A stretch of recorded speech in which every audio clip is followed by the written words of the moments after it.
If you have dealt with or are dealing with any high conflict personalities in your life and you're wondering if things will ever get better, you are going to want to hear what today's guest has to say.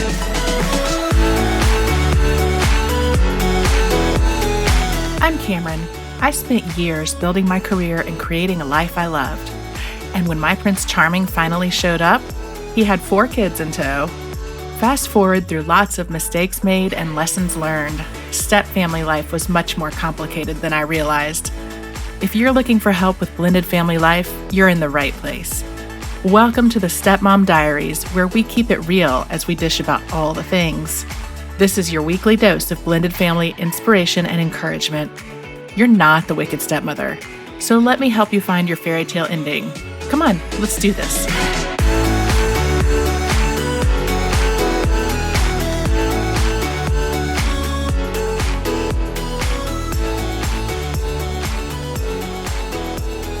If you've ever heard of the Biff method of communication, you've got my next guest and her business partner to thank. And if you haven't, don't worry, we have got you covered in today's episode. Our guest is Megan Hunter. She was a guest way back on episode 27, and I'll link to that at the show notes at thiscustomlife.com/episode 58. And I'm thrilled to have Megan back today. Before we get started, can I ask you a favor? Would you consider going to iTunes and leaving me a rating, or even better, a review? It will take just a few seconds, and literally every single rating and review I get helps me reach more and more stepmoms just like you. Today's guest, Megan Hunter, is co-founder and CEO of the High Conflict Institute and founder-publisher at Unhooked Books. Megan is a keynote speaker and trainer on high conflict interactions and disputes and conflict influencing. She is the author of several books and has served on numerous boards throughout her career. She is a mom of 3, stepmom of 5, nana of 4, and wife of who she describes as the world's best husband. Megan has also been a speaker at both of our stepmom summits, and she is always one of our more popular experts for people to hear from. And I am very excited to share that she is also going to be speaking at this year's Stepmom Summit, which is coming up in April. And for more information and to get yourself on the wait list for tickets to the summit, you can head to thestepmomsummit.com. And I will put a link to that in the show notes at thiscustomlife.com/episode 58. So let's get started. Megan, I'm so happy that you're here today. Well, thank you. I'm super, super excited and happy to be here today, and really just want to congratulate you on all the amazing work you're doing, especially for step families. And thank you. Yeah. And welcome back. I guess I should have said not welcome back, because you were here with us, I think, episode 27, which was in the lead up to our very first Stepmom Summit a couple of years ago. Good recall, episode 27. Wow. Yeah. And I'm happy to be back. And, you know, and adding on to that, congratulations. Like the success of the podcast, helping families is very evident, right? This kind of shows that to have someone back again after that much time means you've been successful in helping people. Absolutely. And I think, we're really excited. We actually are changing around this year's Stepmom Summit, and you're coming back as a speaker. Of course, we have not. We're sort of rolling out or announcing all the speakers, but this is you're a little sneak peek of what is coming. But the summit this year is going to be from April 20th to 22nd. And for all of y'all listening, you can get on the wait list in the show notes. And I will post all of Megan's information, all the information about the summit, in the show notes, which you can find at thiscustomlife.com/episode 58. So Megan, a lot has happened since you were last a guest here, but I think one thing that has not changed is that step families all over the place are still dealing with conflict on the regular. Yes. And I think, when a lot of us think about conflict, we think of it as being between the parents, like between the households. Is that the main relationship that we see conflict with? Tell me what high conflict looks like and kind of where you see it coming up the most. Yeah, that's a good question. Excuse me, because I think it's common to think that it's probably between the new household and the old household, which it can be. But really, High conflict is equal opportunity. It can be experienced anywhere. And here's why. High conflict is essentially focused on four distinct patterns, or a pattern of four distinct characteristics. And it's almost like an individual that has a different, I like to say, operating system. And so they just have an operating system has different rules than pretty much everyone else. And we just don't know what those rules are. And the rules are really operated by, or I guess driven by, fear. And so let's say there's a fear of feeling inferior that's driving this person. That, let's say your operating system is ruled by a need to feel superior. And the second you feel inferior, whether it's real or not to the outside world, it's really real to this person. And the first thought that comes out, the automatic first thought, is blame. It's your fault. To them, it feels like it came from something external to them. So they're just always a victim. It's always someone else's fault. And to feel okay again, we all like to feel okay. We all like to feel safe. We don't like our heart rate up. We don't like to feel anxiety. So when in that moment that the operating system says, oh, you're inferior. Oh, no. I need to get back to my safe spot. I don't want to feel the heart rate. I don't want to feel this bad, uncomfortable place. So the brain automatically goes into, let me get back to safety, to feeling superior. And I'll do that by putting you down, by dissing you, by making myself look better, whatever it takes, maybe raging, blowing up. And that's in those moments is when the blame comes out. And the other three characteristics, which are unmanaged emotions, extreme behaviors, and all or nothing thinking, which are really great things when you're in war, but not when you're in a relationship. Even though sometimes it feels like you're at war. That's true. You're dealing with someone that's high conflict, right? Right. And so the real key is the blame. And I guess that's the, kind of the point I want to drive home is high conflict involves a lot of blame, lack of insight, self-reflection, things like that. And so if you've ever, if you're listening to this and you've ever have been in this weird situation, like, wow, this seems very opposite and I don't understand. I didn't do anything here. And it just keeps going on and on. That's usually it. So where do we see it? It can be between, a new couple, a step family, in a step family, blended family situation with someone on maybe the ex-parent, the other parent. It could be with that person's family. It could be within the new blended family. You never know. And even in families that are blending, quote, well, and I'm using heavy air quotes here because blending does not really, there are stumbles for every blended family, but even when it's going, quote, well, high conflict can happen. It can. And it sometimes there's one high conflict individual and sometimes there's two. And what is important to understand about this, it isn't like, okay, we got married and we've had some struggles, just like you're saying, Cameron. We're all going to have struggles in that new blended family. It's tough. But it's not like it creates a high conflict situation. High conflict comes with an individual. This is an individual with a different operating system. And a lot of times couples will get together and not realizing that one is high conflict.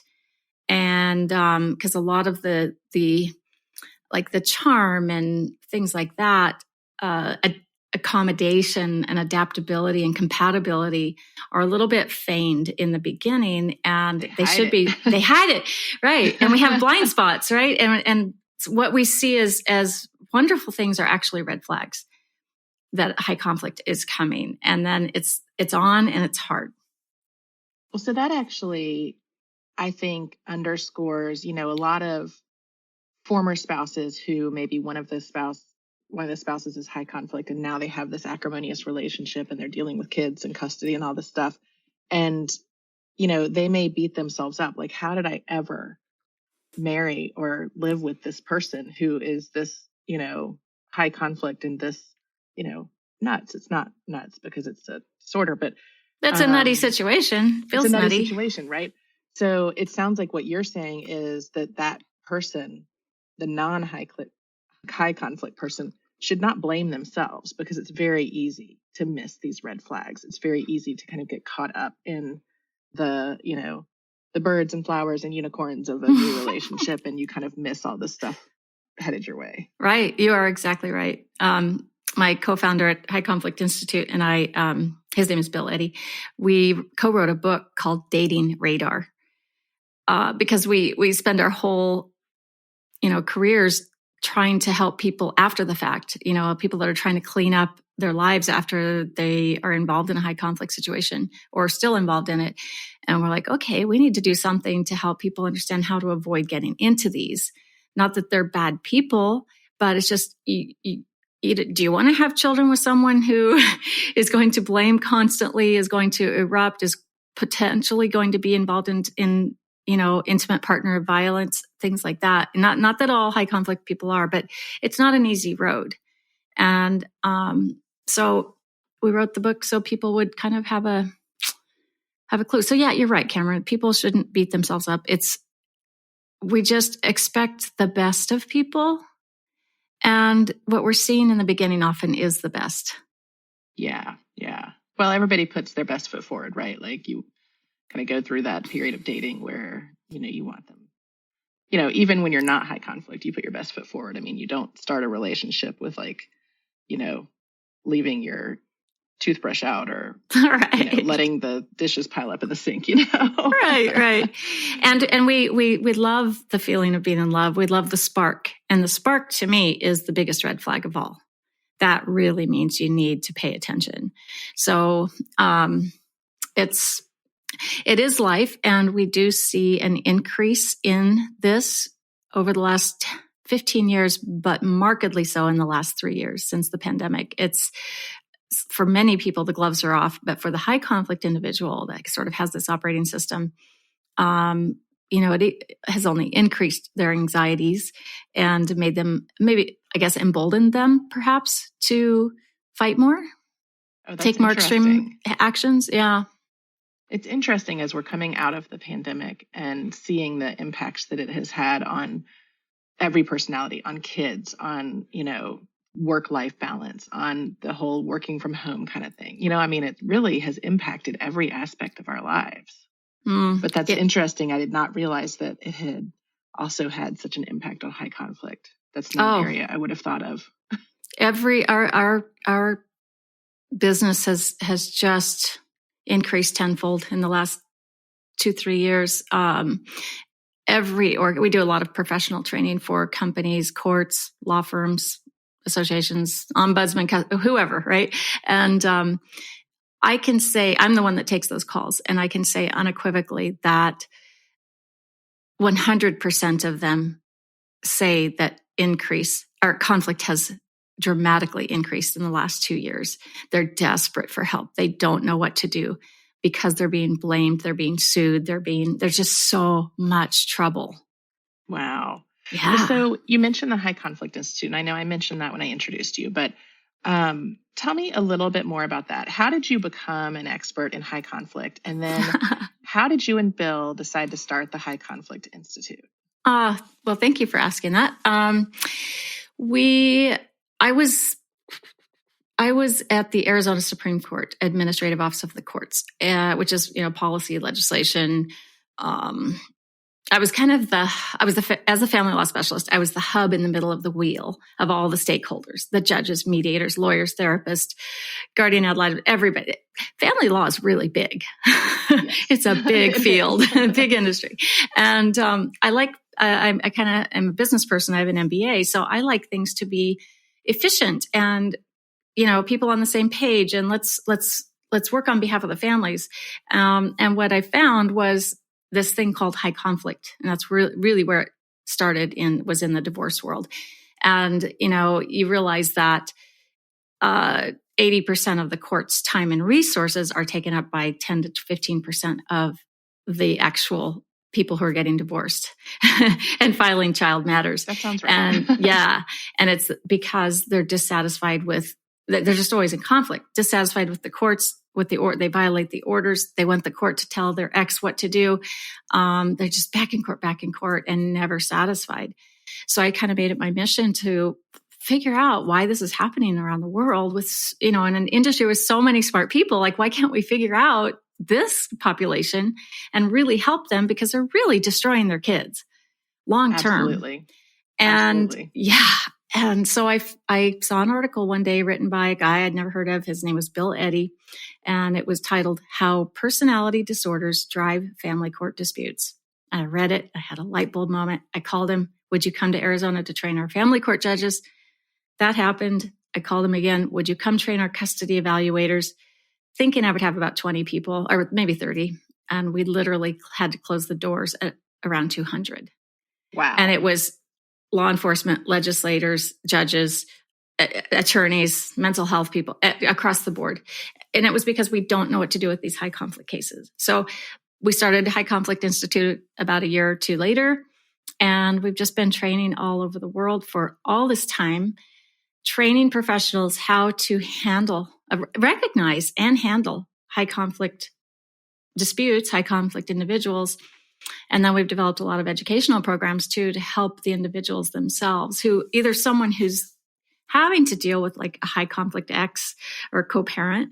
You have to co-parent for years together. And it really addresses those 4 key characteristics I was talking about. We teach them how to use some skills on with the other person to handle the relationship better and decrease the threats and things like that, and which makes good outcomes for the kids. We also have, courses that help the high conflict individual themselves learn to manage their emotions, have moderate behaviors, flexible thinking, and check themselves. Now, how do you get the high conflict person into that course? Because nobody wants to recognize that they're the high conflict person.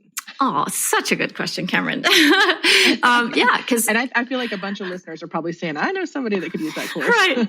Yes. And if you're that listener saying that, please do not tell that person, oh, you're high conflict personality, and I know what you need, because that will really backfire on you. And here's why. It will not go well. It will not go well. Their brain, this operating system that I'm talking about, it's been developing through life, and it's just who they are. And they don't know that not everybody else doesn't operate this way. Boy, that was kind of a double negative. But so they don't know they're high conflict. I've sat across the table from the most extremely high conflict people and trained them about high conflict. And they're looking at me like, yep, everybody else in the room, you're just describing everybody else. And they have zero insight that they're the one that's causing all the problems, and that they're high conflict. So you have to be really cautious and careful. How do you get them into, and don't tell them they have a personality disorder. Don't call them a narcissist or a sociopath or a borderline or anything like that, because it's not nice. Number one. Number two, it's just going to backfire on you. Like we have this New Ways for Families course, and the way you get the high conflict individual in it is for the court to order it. There are some courts who require every parent to take this course. There are some who take it voluntarily. There are a lot of family law attorneys that know that they have a high conflict client, and they'll suggest that they just take it. And it's not an indictment like, oh, you have to take this high conflict course. It's just, hey, here's a course that'll really help you co-parent better and help you, have a better relationship with your kids and with your, just handle conflict and relationship better. And that's really how you do it. And that's a nice way to frame it. Like, if you're working with, or if your spouse is working with a high conflict co-parent, maybe for them to say, hey, we're having a lot of trouble communicating here. I think we would both benefit from getting some help. That's key, Cameron. You nailed it. You can't tell the other person, you need this. I think you need to take this course, because so you make it a we. I think we both benefit. So you're spot on there. I'm going to take this course, and it'll probably be helpful to the kids if you take it too. And yeah, I know I can improve. And so you're not putting yourself down. You're just kind of normalizing that, hey, let's take it. I'm willing to do it. And that helps. I like that. I think that's great. Does the high conflict ever go away? Does it ever heal? So for the women, and I say that, I say that because I know that there are so many women that I talk to and that listen to this podcast that have said to me, I'm just so fed up. I feel like this is never going to get better. It's never going to stop. My spouse's ex is never going to not try to make our lives miserable. Is there hope for people like that in that situation? There can be. Okay. So it's just such a tricky area because it depends how much influence you have on that other person, or leverage. I mean, a lot of times, at the one end, you need a court to have very clear, direct orders about what's going to happen and what is expected and required, and what will happen if expectations aren't met, if violations occur. But you can't just run back to court all the time, and you can't, it can be a circus. So I kind of prefer what I call being a conflict influencer. There are some things you can do. So, a couple quick tips would be, instead of engaging in the fight, you engage in influencing. And that means using what we call ear statements, something with empathy, attention, and respect. So when a complaint is made or a blame is leveled, an accusation is leveled, you come back with, "Oh, that sounds frustrating. Let's talk about that." Or, "What proposals do you have?" Okay. So you're giving a little ear first, which is opposite of probably what you feel like doing, right? You feel like saying, "Screw you," 100%. Yeah. Yeah. I mean, you're going to have to go against your instincts here. That's it. And so you just give a little ear. And believe me, it's not hard to do. Ear is simple. It's like, I'll pay attention to that. Okay. I see what you're saying. It just takes discipline, and it takes, being a little bit humble, but knowing in that humility that you are managing the relationship, and it's going to decrease your stress. It's going to make your family life so much better. So you give a little ear, and then you ask that person for a proposal, or you give them some information, or you ask them a question that gets them to focus on a choice. This is gold I'm giving you right here. So it's a little ear. I understand that can be frustrating. There's your ear statement. And then you follow it with, "Do you have any proposals about how we can handle that differently?"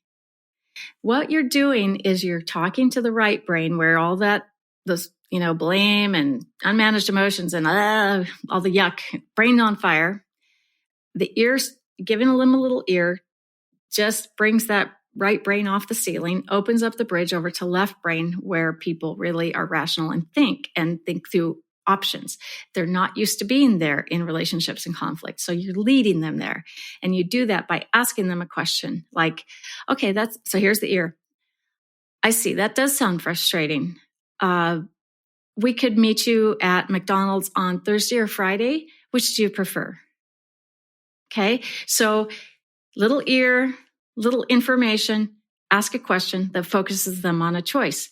It's like double win for the brain, where the brain, you have to think when someone asks you to decide between two options. So you're doing less emoting and complaining and blaming, and more thinking and answering a question. And then the thing about asking for a proposal, like, "Here's your ear. A little, I see that would be frustrating. What proposals do you have?" Or, "Here's ear with information. I see that could be really frustrating. Here's some information about how we'll proceed." Right? So if you're listening to this and you think that sounds really simple, or it doesn't sound like it would work, believe me, it does. And it makes your life so much easier. And if you're listening, I hope that you will hit pause and write down those scripts that Megan just went through, because this really is gold, y'all. This is real gold. And it leads you into establishing what, Megan, you and Bill have called the BIF method of communication. And it's more for written communication with emails. But I will tell you, and then I'll ask you to just do a quick overview for people on it. It is something that we have tried very hard in our family to implement with our relationship with the other household. And, Craig and I will check each other on, does that sound Biff? Is that Biff enough? Yes. But it really, it really does take you through how to communicate with a high conflict person, whether it is the other house, whether it's someone at work or whatever, in a way that does kind of lower the temperature and keep it more stress-free. So run through BIF with us. And then I know you've got a BIF template that we'll share with listeners, and I'll link to that in the show notes as well. But tell us what it is and how it helps as a stepmom. Okay. So as you said, we get those emails or text messages or even see a social media post, and, it puts your brain into the stratosphere. And the texting can go back and forth. And it's just, you all know how frustrating this can be and triggering it can be. We get emotionally hooked by this stuff, and we are very programmed to just write back. And what's going to come back out of you is probably emotional. It may be anger. It may be, if you're a real passive person, you may just kowtow to the person, whatever. So it's no matter what, it's not going to be the right solution. And it just usually backfires. So what we have is BIF. When you get that email that makes you feel a certain way, right? You get that knot in your gut, you feel a zinger, you feel hooked, your heart rate goes up, you're ticked up, whatever. You know what these are. Then you go, okay, I have to BIF it. So BIF is brief, meaning just a couple of sentences, no more than 5. And informative, meaning stick to the straight facts. Don't put in any arguments, opinions, blame, defending yourself, which is super hard to do, but you got to take that stuff out, because the goal of BIF is to not get any more emails or text messages back, except something that says, okay, thank you. Right? So you take those out. So brief, informative, friendly, just a friendly tone. When you're being snarky. I've sent emails when I was like, okay, I know there's a little snark left in here and I should take it out. And I haven't, and it backfired. So you just friendly tone. If it's an email, it's just a hi, Susie, or whatever, and then end it with have a nice weekend. If it's a text message, it's just, I know you don't do greetings and salutations and stuff, but you just have a friendly tone. And then firm means you're closing the conversation firmly, which is just something like have a good weekend. Or if you need a response back from them, you can say, ask them a question that focuses them on a choice, like the McDonald's thing. We can meet at McDonald's on Thursday or Friday, whatever, which do you prefer? And that gets them focused on answering that question instead of blaming you for something else. So you write your email, you BIF it, and then you ask the 3 A's. Have I put any advice, admonishments, or apologies in this? If I have, take them all out. So you write the email, you write the text message, you BIF it, ask the 3 A's, BIF it again, ask the 3 A's again. And you just have to, in that firm part at the end, before you send it, you just think, okay, is there anything that is going to hook them? Like they're going to come back at me. The whole purpose of this is to get people, is to reduce the amount of email back and forth or text back and forth, but also to make it about them instead of about you. You make yourself boring. You want yourself to be boring, so you're not the target. And biffing and using your statements will make you boring and put you in control. Yes. Now, how would you suggest that an email be handled? So I'll just give you a little scenario, because I feel like this with high conflict other households, this happens a lot. So you get an email that is, real inflammatory with lots of accusations. And there's a basic question in it around let's say, I want you to meet to pick up Johnny at, 5:00 on Saturday. But there's a lot of sniping around the edges and a lot of you haven't had Johnny enough, and, oh, you haven't paid this that you owe me, and all of this stuff that maybe isn't true. How do you respond to something like that? When you biff it, do you keep it just about, I'll pick up Johnny at 5? Or do you address yes, I have paid everything that I owed. And you know what I mean? Do you answer those inflammatory kind of things? That's such a good question. Because sometimes as I explain ear and biff, I fail to connect those dots. Like, how do you really address what you're being accused of, or what the realities of life is? So you can look at it in terms of whatever you have to get done with this high conflict individual. You use ear and biff to get it done. So if they're sniping at you about, I haven't got the child support check yet, or I haven't, you didn't drop off the clothes at the right time, or you didn't pick Johnny up at soccer, whatever it is, that's where the informative part can come in. So you start the message with, "Hi, Susie. Thanks for your information." I always start everything with thanks for your email, thanks for your text, thanks for the feedback, thanks for your information. Second sentence will be, "I've provided some information below." And so if you're being blamed about something, accused of something, or there's a complaint, whatever, it's going to be about you, against you, then you just put the factual information there. Put it in a bullet or two, bullet point or two. Keep it super brief, but just here are the facts. Mm-hmm. And that's it. And then keep it friendly, firm. So you have to get done what you have to get done. You have to have these communications and address real situations, but you just use biff and ear to do it. So just thanks for your text. Here's some information. The clothes were dropped off at 5. And then I would follow it up with, because you don't want that in itself would just start another argument. No, it was 5:02. And at that point you could choose to ignore and not, come back with anything, but you could prevent that by saying, "Here's some information. We dropped off the clothes at 5. If you would prefer it to be a different time, please let me know." And then you're focusing it on the future, and you're not arguing about the past. You're never going to win that argument about the past. So it's just don't do it. I love that. Okay. This has been, as always, just a huge amount of information. And I feel like I could talk to you for hours. There's so many things around this. I have way too much in my head and too much in my brain. And I was voted the most talkative of my senior class in high school.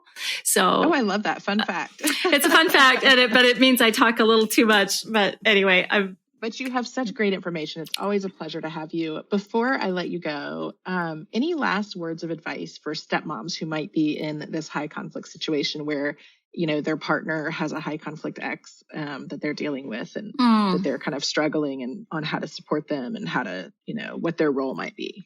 You bet. Hang in there. Be supportive of your spouse, and if your spouse gets overheated, your partner gets overheated, give them, teach them these tools, ear and biff as well, and try not to inflame things further. It can be really hard to do. I've been there, done that. Because you're on the good side, so you want to stay on the good side, and it's easy to be a team against the other person. But what you want to be on is a team for the kids and a team for your healthy family. And I've seen situations turn around when you start using these skills, these tools. It doesn't have to sit in this awfulness forever. And also practice good self-care. Huge. Yeah. High conflict is disturbing. And exhausting. It really takes so much out of your emotional tank, It does. And it's crazy making. I've just been going through my own high conflict situation. And it's good for me to go through it because it probably helps me help other people better. And one of the things is it's like so crazy making that you need to remind yourself, like write down some facts of what's happening. And then you realize, okay, it's not about me. It's about this other person that has some really poor, relationship skills. And I just have to, I'm outside that circle. I just have to manage this. I don't have to be in it, and they're going to make some poor decisions, but I just have to keep making good decisions. So the crazy making is really tough, and you just have to remind yourself and find a friend that you trust will be objective and not like team anti other person, like supporting all your pissed offness, and instead have somebody that can say, yeah, look, you're on the right track here, or maybe you're a little off here because you're hooked. Just to be super objective. I know that has helped me tremendously in the past, because especially I think as women, we start to feel a little guilty and responsible for other people's feelings. We protect other people's feelings. We protect them from the truth. And we sacrifice ourselves a lot. Mm-hmm. We do it all at our own expense. Exactly. Absolutely. And so it's a good idea to have support and remind yourself of these things, self-care, all of that. I love it. This has been wonderful. Thank you again so much, Megan. It's always a pleasure. And I know this will not be the last time that you're on the Stepmom Diaries podcast. So I love you. I love you guys. I love what you're doing. I've been a stepmom. I am a stepmom. And it was one of the hardest things I've ever done. And still doing, but it's gotten a lot better. So. Well, what you're doing is helping a lot of them out there. So really appreciate it. You too. Thank you. All right. Thanks for having me.